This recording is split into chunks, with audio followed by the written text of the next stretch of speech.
다 함께 아멘으로 하나님을 예배하겠습니다. 할렐루야. 자, 오늘도 이 자리에서 또 혹은 각자의 자리에서 영상으로 데일리 처치의 말씀을 나누는 우리 모든 예배자분들 예수님의 이름으로 환영하고 축복해 드립니다. 자, 지난주에 저는 우리가 하나님의 관점을 가져야 한다라는 어떤 큰 메시지가 있어요. 그 메시지를 배경으로 하나님이 싫어하는 것은 하지 말자, 이런 권면의 말씀을 드렸습니다. 하나님이 싫어하는 것에 대해서 뭐 요목조목 다 이렇게 세세하게 다루지는 않았어요. 그냥 대표적으로 우상 숭배에 대한 내용만 잠깐 언급만 했는데, 그래도 큰 카테고리로 우리가 분명히 기억해야 될 것은 있지 않을까. 그게 뭐라고요? 하나님이 싫어하는 것은 하지 말자. 이제 이런 내용들. 단순한 문제예요. 하나님이 싫어하는 것은 하지 말자. 이것은 기독교 신앙이 소개하고 있는 참된 축복의 삶을 위한 굉장히 단순하고도 강력한 요구였습니다. 그걸 하나하나 따지면 이것이 참 우리가 복잡하게 느껴지고 무겁게 느껴질 때도 있지만, 그냥 그 최대한 소급해 올라가서 있는 가장 강력한 카테고리 중에 하나. 하나님의 관점으로 살아야 될 텐데, 그러려면 또 하나님이 싫어하는 것은 하지 말아야 되지 않겠나. 이런 내용들. 근데 문제는 이렇게 단순하고 강력한 이 주제가 의외로 쉽게 받아들여지지도 않고 또 심지어 거부당하기도 했다는 거예요. 왜 그럴까요? 더 아이러니한 건 이미 믿는 자들도 마찬가지라는 거예요. 오늘의 이야기를 위해서 우리가 먼저 기억해야 할 게 하나가 있어요. 뭐냐면은 어쩌면 오늘의 주제보다도 강력한 더 이야기일 수도 있겠는데, 그 지난주와 오늘 전해드릴 이 말씀, 사실은 대체로 매 주일마다 선포되어지는 이 말씀은, 이 설교는 기본적으로 이미 믿은 자들을 향한 선포예요. 이미 하나님을 알고 있는 자들을 향한 선포. 오늘 본문이 담겨진 레위기 18장의 서두에 또 이런 표현이 나와요. 2절 후반부인데, 나는 여호와 너희의 하나님이라, 이런 말씀이 나와요. 그리고 이런 강조가 계속 반복이 돼서 많이 이제 구약에도 보면 나오더란 말입니다. 이거는 내가 이제부터 하려는 말들, 내가 너에게 가르치려고 하는 여러 규례들, 이런 것들이 있는데 이것에 대한 모든 근거와 당위성을 설명하는 거예요. 그게 뭐예요? 나는 너희를 구원하는 하나님이니까 너에게 이런 말을 할 수 있다. 너희는 나를 통해 구원받은 백성들이니까 나의 이 말을 들어야 된다. 이런 것들이죠. 당위성이 있다는 거예요. 안 믿는 사람들이 안 듣는 거는 조금은 그럴 수 있죠. 몰랐으니까. 들어본 적이 없으니까. 하나님이 누군지 아예 모르면 그럴 수 있겠죠. 그런데 하나님을 먼저 믿은 사람들조차 하나님의 말씀을 거부한다면, 뭐 모르는 것도 약간 이해가 안 되지만 심지어 거부한다면 그게 왜일까요? 근데 사실은 이게 이유는 똑같아요. 이유는 똑같아요.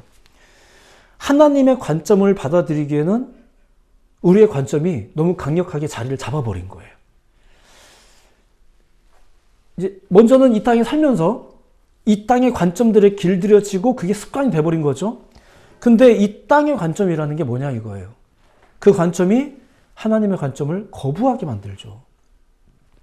심지어 먼저 믿는 자들도 하나님을 거부한다. 그럼 결국은 무슨 말이에요? 같은 이유라고 했잖아요. 저들도 실상은 세속의 영향을 많이 받고 있다는 뜻인 거예요. 그러니까 여러분들도 진단하실 때 그렇게 진단하면 돼요. 하나님이 불편해지는 이유. 예, 뭐 너무 단순한 이유예요. 하나님을 더군다나 우리는 변명하잖아요. 제가 안 믿는 건 아니에요. 그렇죠. 그럼요. 안 믿는 건 아니죠. 자, 그런데 여러분들이 다른 어떤 영향을 많이 받으셨다는 뜻이잖아요. 물론 이런 고찰들이, 또 이러한 통찰들이 굉장히 우리를 불편하게 하는 건 사실입니다. 이게 세속화예요. 세속주의보다 세속화가 훨씬 무섭습니다. 이렇게 세속화되어버린 관점은 결국 죄에 물든 관점이기 때문에 누구를 대적하나요? 하나님을 대적하는 거예요. 하나님의 관점이 소개될 때 거부감이 드는 거예요. 하나님의 관점을 들을 때 이해를 못하기도 하지만 심지어는 이해를 해도 거부하는 마음이 먼저 발동을 하는 거죠. 그러면서 우리도 이렇게 말하잖아요. 속으로. 나도 알긴 아는데. 그렇죠? 이런 생각 품어보신 적 혹시 있으신가요? 자, 그렇게. 근데 우리가 먼저 알아야 될 것은 뭐라고요? 그럼에도 불구하고 이러한 증거가 지금 계속되어지는 이유가 있다는 거죠. 포기할 법도 하신대. 역사를 보면 아무리 심각한 위기가 인류사에 있었어도 진리를 향한 추구와 신앙이 끊인 적은 없었어요. 그 이유가 뭘까요? 첫째는 하나님이 살아계셔서요. 믿으시기 바랍니다. 두 번째는 그 하나님의 뜻을 부여받아 선포되는 사역자들이, 그러니까 성령의 역사가 계속되어지기 때문에 그 사역이 꾸준히 계속 지속되고 있는 거예요. 보세요. 시대가 아무리 어렵다고 해서, 또 아무리 요즘에 설교자들이, 많은 목회자들이 여러 가지 이유로 무너지고 어렵고 뭐 이렇게 어쩌고 저쩌고 이런 평가를 많이 받는다고 해도 이 땅 가운데 하나님의 복음을 전하는 사람들이 없어지겠습니까? 제가 한 가지는 분명히 알겠는데 그럴 일은 없을 거예요. 하나님께서 이 지구 마을을 완전히 뒤집어 엎지 않으시는 이상, 하나님께서 당신의 모든 임재와 역사를 멈춰버리지 않는 이상 그분의 역사는 계속될 거예요. 우리가 의심한다고, 거부한다고, 설령 전하는 자가 변질되어지는 지경에 이른다고 해서 진리가 사그라든 적이 있던가? 그렇지 않습니다. 하나님이 없어지거나 하나님의 뜻이 무효 처리된 적이 있던가? 없단 얘기예요. 물론 오늘날의 이 세속화 현상, 이 철학적인 표현이라 저는 많이 요즘에 이런 걸 많이 공부를 하고 있지만 여러분들하고 설교 시간 때 나눌 기회가 있는지는 잘 모르겠어요. 웬만하면 안 할 겁니다. 웬만하면 이 자리에서는 성경 이야기만 할 건데, 오늘날의 이 세속화 현상은 지금 역사적으로 그 어떤 것보다 여러분들의 영성에 위협을 주는 게 사실이에요. 그래서 깨어있으라는 요구가 오늘날에도 변함없이 이제 요구가 되어지고 유효한 거겠죠. 우리가 이해를 못해도 하나님은 살아서 역사하신다는 사실을 먼저 인정하고 믿으시기 바랍니다. 어느 종교사역자가 말했던 것처럼 이해할 수는 없어도 믿을 수는 있습니다. 에이, 그게 뭐예요? 이해 못하셨다는 얘기 같은데, 여러분들이 이해 못하셨어도 이건 지금까지 계속 유효한 진리였습니다. 이해하지는 못해도 믿는 자들이 계속 생기는 이유가 무엇인지. 아무리 어렵다 해도, 아무리 변질됐다 해도 참 빛을 찾아 헤매이는 발걸음들이 지금도 끊이지 않는 데는 이유가 있지 않겠습니까? 라는 거예요. 자, 그렇다면 하나님은, 그리고 하나님의 사람들은 어떻게 그 하나님의 뜻을, 복음의 명분을 계속해서 이어나갈 수 있었을까? 어떤 목적을 전달하기 위해서 사람들이, 혹은 또 이제 설득하기 위해서 보통 사람들이 쓰는 방법 중에 이런 방법이 있어요. 뭐냐면은 이야기를 들려주는 거죠. 이야기. 야, 아니긴 뭐가 하냐. 잘 들어봐.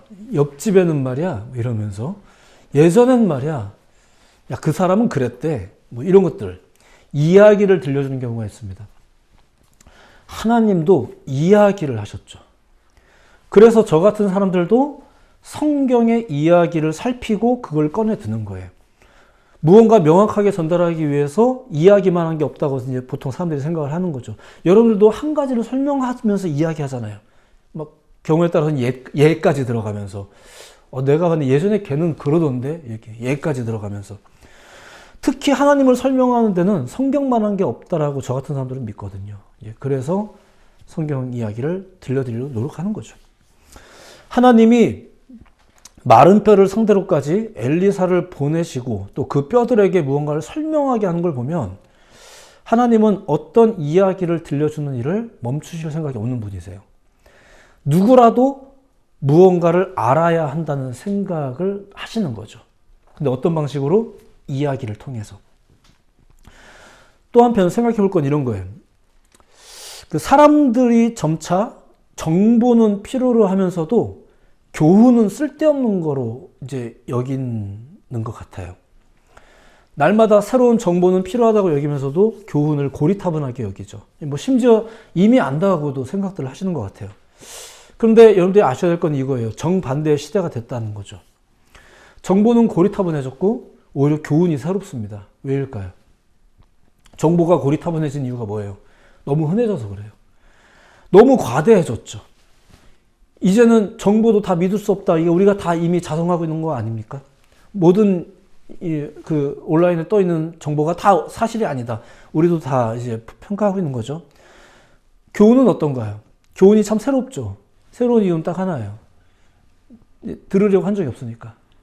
점점 들어본 적이 없으니까. 왜냐하면 우리에게는 계속 정보가 쏟아지고 있거든요.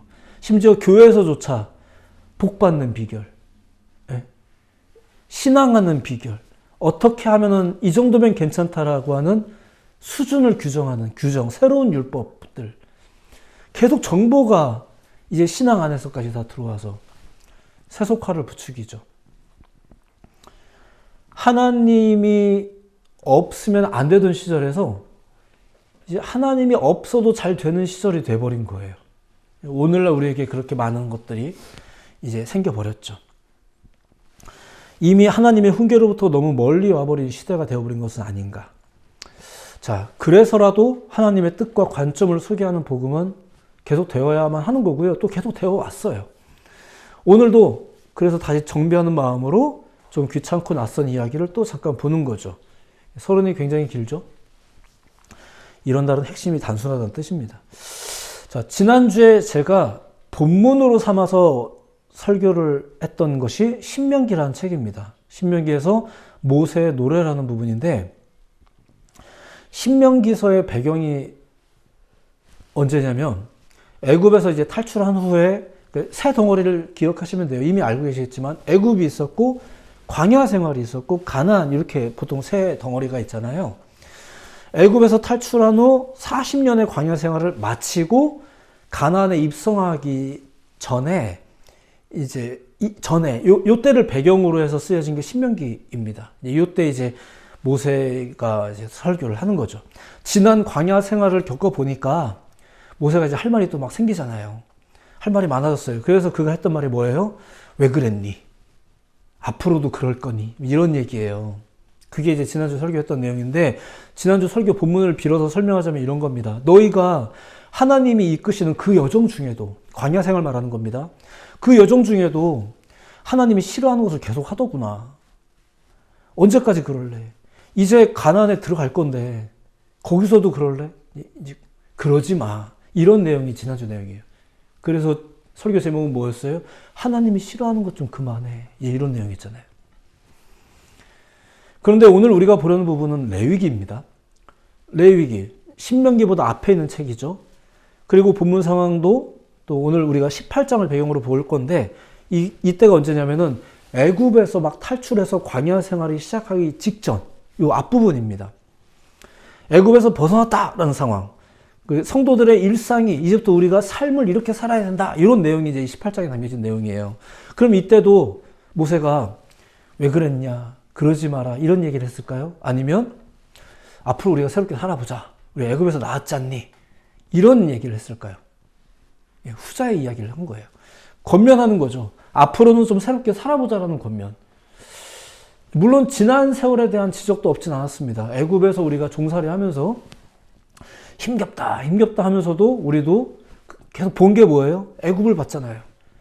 우리가 기대하는 성공도 애굽의 성공을 본 거예요. 실제로 광야 생활을 하면서 막 고단해하니까 니네가 원하는 게 뭐냐고 했더니 우리도 채색 옷 입고 싶고 고기 먹고 싶고, 그들의 꿈이 지금 다 뭐 보고 생긴 거예요?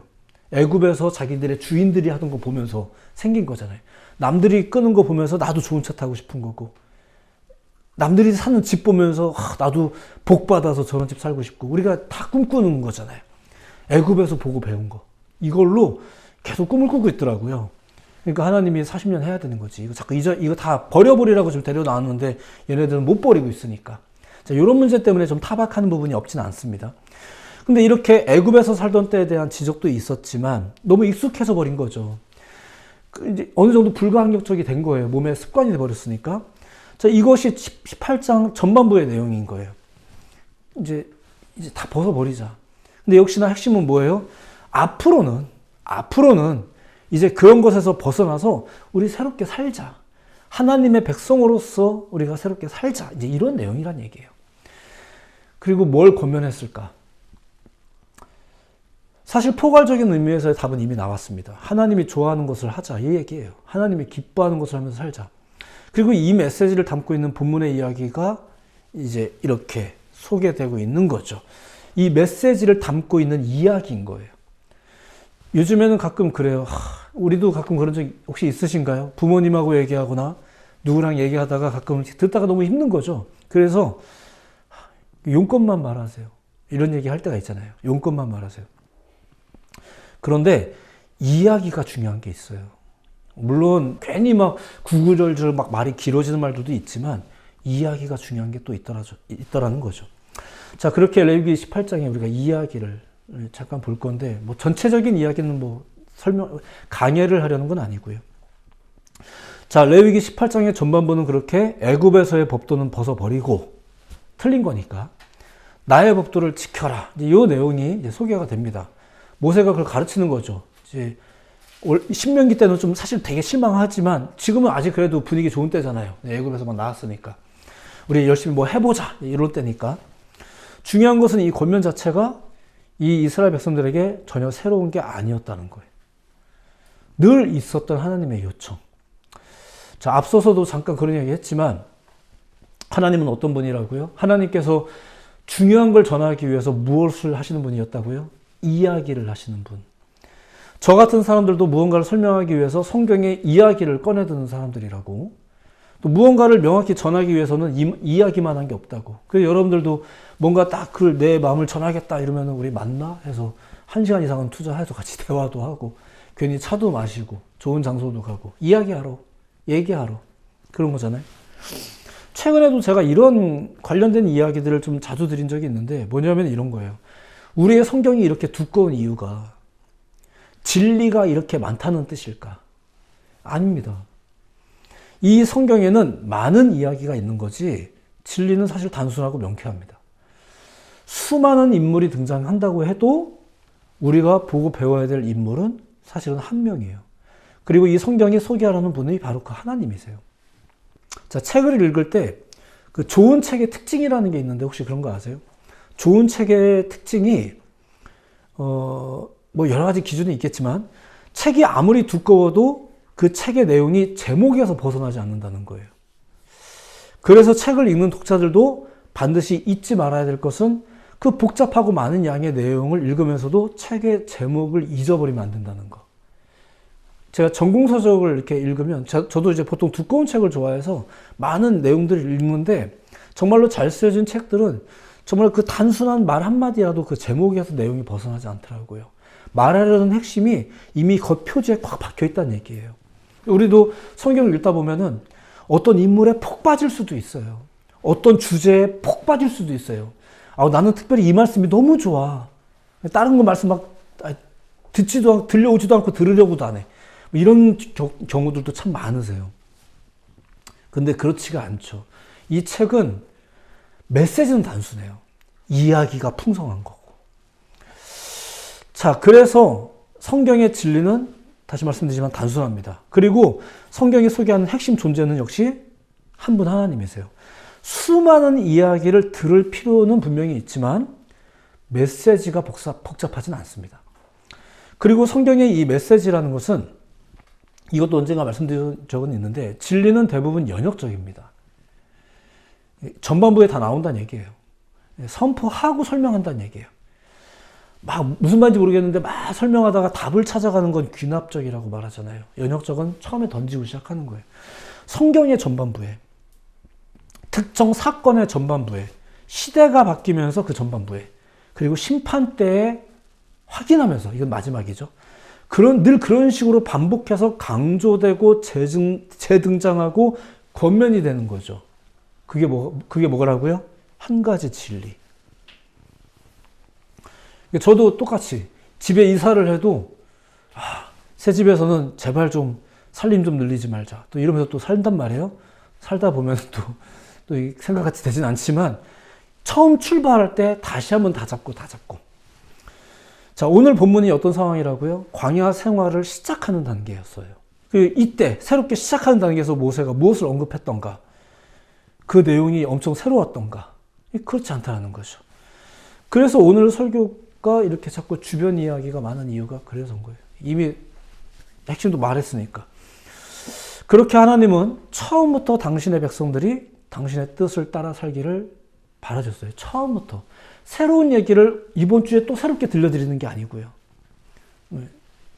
그런데 그 뜻은 항상 당신의 백성들을 위한 거였죠.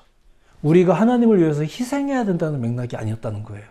하나님의 뜻이라는 게, 하나님의 계획이라는 게 다 우리를 위한 거였더라고요. 그 사실을 우리가 이제 알아야겠죠. 그리고 그렇게 살려면 하나님의 관점을 가질 필요가 있지 않겠나. 이렇게 하면서 이제 큰 메시지가 이렇게 파생되어지는 겁니다. 우리의 실천 사항으로. 그렇게 하나님의 관점을 가지기 위해서는 또 어떻게 해야 될까? 뭘 해야 될까? 하나님이 싫어하는 것은 하지 말고 하나님이 좋아하는 것은 하자. 이런 메시지들이 이게 이어지죠. 애굽의 속박에서 벗어났으니까 이제 새 출발하면서 다시금 그 명령을 좀 제대로 좀 지켜보자. 또 이 이야기를 모세가 강권하는 겁니다. 어디에서요? 어디서 지킬까요? 교회에서 지킬까요? 주일날만 지킬까요? 주일날은 듣고 가는 거고 지키는 건 월화수목금토에 지켜야 되는 거예요. 여러분의 삶에서. 모세가 지금 애굽에서 탈출한 이후에 야 됐지 해방 됐지 여기서 끝나지 않잖아요.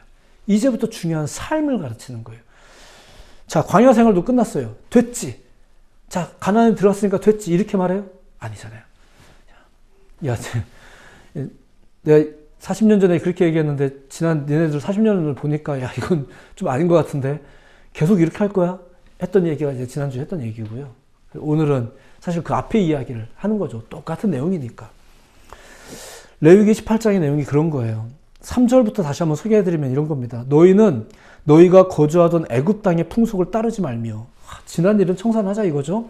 내가 너희를 인도할 가나안 땅의 풍속과 규례도 행하지 말고 이건 아직 도착도 안 했는데 미리 이야기하는 겁니다. 자, 애굽 땅의 풍속도 따르지 말래요. 앞으로 너희가 들어갈 가나안 땅의 습성도 거부하래요. 그리고 뭐 하자는 얘기예요. 너희는 너희가 지켜야 할 법도가 있다. 그 얘기를 지금 하고 있는 거죠. 자, 여기서 또 그래도 나름대로 균형을 보자면 뭐가 중요한 건가요?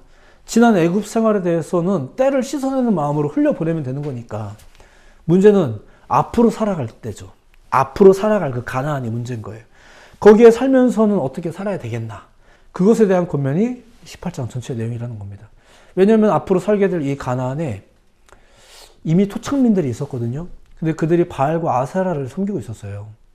그리고 우상을 섬기던 우상 숭배가 만연했고 산당이 그 가나안 땅의 문화였었습니다. 언젠가 이야기해 드릴 기회가 원래 제가 다음 주에 이걸 소개하려고 했는데 좀 더 저도 고민을 해보겠습니다. 오늘날의 교회가 성전의 전통을 따르고 있는지 산당의 전통을 따르고 있는지 좀 생각해 볼 필요가 좀 많이 있어서 자 어쨌거나 그렇게 가나안이 그런 땅이었었어요. 27절 너희가 전에 있던 그 땅 주민이 이 모든 가증한 일을 행하였고 그 땅도 더러워졌느니라. 지금 가나안 땅 얘기하는 겁니다. 그 땅을 향해서 지금 이끌어 주시는 거예요. 너희가 전에 있던 그 땅 주민이 이 모든 가증한 일을 행하였고 그 땅도 더러워졌다. 선물처럼 주시는 땅이 사실은 굉장히 새 건 아니었나 봐요. 근데 거기에서 들어가서 역시 우리가 이제 관리해가면서 우리가 그 땅을 점령해 살아야 되는 거겠죠. 근데 앞으로 거기에 들어가 살 너희가 어떻게 해야 되겠는가? 똑같이 행해야 되겠는가? 28절 들어보세요. 너희도 더럽히면 그 땅이 너희가 있기 전 주민을 토함같이 너희를 토할까 하노라. 이런 말을 해요. 너희가 그 땅에 들어가게 된 것이 너희를 향해서는 축복이겠지만 내가 너희를 거기로 인도해 준다고 했으니까 너희에게는 선물 같은 거겠지만 저들에게는 하나님의 심판과도 같은 거다. 그런데 너희가 그들과 똑같이 하나님이 싫어하는 것을 하면 어떻게 되겠니? 너희도 똑같이 그 땅에서 토함을 당할 거다. 토함 당했잖아요. 그쵸? 왕정시대 이후에 토함 당했잖아요. 그러면서 지난주에 설교했던 게 그러니 하나님 싫어하는 것은 하지 말자. 그리고 오늘 말씀드린 거는 그러니 하나님 좋아하는 것은 하자. 뭐 이런 얘기를 하고 있는 겁니다. 그리고 마무리는 이렇게 마무리된 거예요. 30절. 그러므로 너희는 내 명령을 지키고 너희가 들어가기 전에 행하던 가증한 풍속을 하나라도 따름으로 스스로 더럽히지 말라. 나는 너희 하나님 여호와니라. 권면과 경고가 이어지죠. 권면부터 이어지는 거예요. 내 명령을 지켜라. 이걸 해라. 하나님의 뜻으로 살아라. 너희를 스스로 더럽히지 마라. 예배를 그럴듯하게 해라가 아니라 너희가 그러니까 여러분들을 통해 하나님의 뜻을 이루는 게 아니라 여러분이 하나님의 뜻이에요. 처음부터 그랬어요. 근데 우리가 이제 그렇게 생각하지 않게 된 거죠. 그렇게 생각하지 않을 만한 여러 가지 장치들을 많이 우리 주변 분들이 마련해 주셨고 이러다 보니까 우리가 헷갈린 거예요. 오늘의 말씀도 이렇게만 마무리하려고 해요. 굉장히 복잡하게 얘기했는데 하나님이 기뻐하시는 것을 하자 뭐 이런 이야기인데 그것이 무엇인지에 대해서는 역시 또 세세하게 다루지 않았습니다. 설교 초반에 말씀드렸듯이 일단 큰 카테고리는 먼저 우리가 새겨야 하지 않겠나 하면서 오늘의 이야기를 소개해 드린 겁니다. 세세한 정보로서의 말씀은 아니지만 교훈으로서 우리가 새겨야 될 것은 분명히 새겨야 됩니다. 그게 뭐라고요? 첫째, 다시 하나님이 싫어하는 것은 안 하는 사람. 둘째, 하나님이 기뻐하는 것은 하는 사람. 어떤가요? 이것이 여러분들에게 교훈과 훈계되기를 예수님의 이름으로 축복해 드립니다. 이와 관련된 이야기는 이만큼 있습니다. 그래서 굉장히 두껍습니다. 그런 내용들을 나랑 무슨 상관이에요? 여러분들도 가끔 어떤 친구들과 이웃들과 이야기를 할 때 그들이 답답하게 느끼는 이유는 뭔지 아세요? 자기랑 상관없는 이야기를 왜 옆집의 이야기를 나한테 하냐 이거예요. 상관없다고 느끼는 거겠죠. 성경의 이야기도 상관없게 들리지만 이걸 부모님은 왜 옆집의 이야기를 왜 하는 거예요? 너랑 상관이 있다고 생각해서 이야기하시는 거거든요. 이런 이야기는 계속 될 거고요. 그리고 이런 이야기는 들려줘야 될 하나님의 이야기예요. 왜냐하면 이것이 하나님께서 사용하신 방법이기 때문에 그렇습니다. 그냥 몇 가지 조항을 딱 적어서 주시면 얼마나 간편하고 좋아요. 그죠? 근데 그렇게 하지 않으셨잖아요. 1년 내내 살면서 이 두꺼운 책을 방법은 너희가 알아서 해. 근데 꾸준히 읽어 나가. 이렇게 한 거잖아요. 그럼 우리는 그렇게 하는 게 옳습니다. 이것이 우리와 하나님과의 관계를 순전하게 할 겁니다. 하나님과의 관계가 순전하게 된다는 게 뭘까요? 그게 결국 여러분들의 삶이 하나님의 뜻과 축복으로 가득해진다는 뜻이에요. 복 받고 싶으시죠? 하나님과의 관계를 먼저 돈독하게 하시면 돼요. 어떤 제의와 형식과 예식을 지켜나가는 게 조건을 만족해 나가는 게 아니라 그건 여러분들 자신뿐만 아니라 여러분들의 환경을 또한 개선하는 능력도 발휘하게 될 것입니다. 여러분의 삶에 하나님이 역사하신다. 이런 것들을 여러분만 아는 게 아니라 여러분들의 이웃도 알게 된다는 얘기예요. 그게 결국 복음의 증거가 되죠. 어디 나가서 예수님 믿으세요라는 말도 보태지만 참 귀한 사역이지만 여러분의 삶 자체에서 그냥 빛이 난다면 어떨까요? 여러분들의 삶에서 그냥 향기가 난다면 어떨까요? 그거 아세요? 안 하면 안 하는 것도 향기가 나고 냄새가 난다는 거. 그렇잖아요. 우리도 야, 너 안 씻었지? 이거 왜 눈치채요? 역겨운 냄새 나니까 그런 거잖아요. 더러워 보이니까 그런 거잖아요. 다 알아본다니까요. 누군가가. 너 이렇게 좋은 향기가 나? 관리한 거죠. 또 오늘 나오려고. 우리 다 알잖아요. 우리의 환경을 또 개선하게 돼요.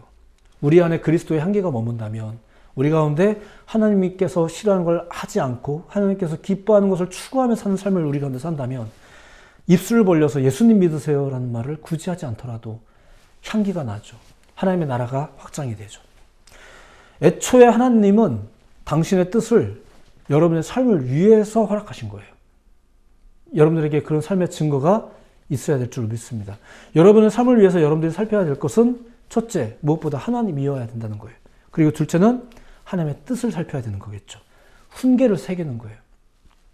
그리고 이러한 요구는 맨 처음에 했던 얘기지만 결코 아무에게나 주어지지 않습니다. 여기에 교회 처음 나오신 분들이 앉아있다면 제가 이런 설교를 지금 절대 할 수가 없어요. 근데 여러분들이 기본적으로 하나님을 아는 이해가 있고 동의하는 마음이 있어서 주일날까지 오신 분이기 때문에 각각의 또 차등이 있을 수는 있습니다. 누군가는 막 쉽게 알아듣고 누군가는 어렵고 이럴 수도 있어요. 하지만 역시 이 일은 계속될 거고요. 제가 아니더라도 누군가를 통해서도 계속 성경에 깊이 고찰되어진 일들은 계속되어질 거고요. 그리고 또 필요한 일이고요. 왜냐하면 그게 하나님이 하시는 일이니까. 절대로 사그라들지 않을 것입니다. 절대로 시대가 아무리 어려워져도 아무리 사람들이 하나님을 무시하고 여호와 이름을 망령되이 일컫고 심지어 믿는 사람들조차 그렇다 하더라도 하나님은 이 일을 계속 하실 것입니다. 여러분들은 그 하나님의 임재 앞에 서서 귀 기울이고 힘써 여호와를 알라.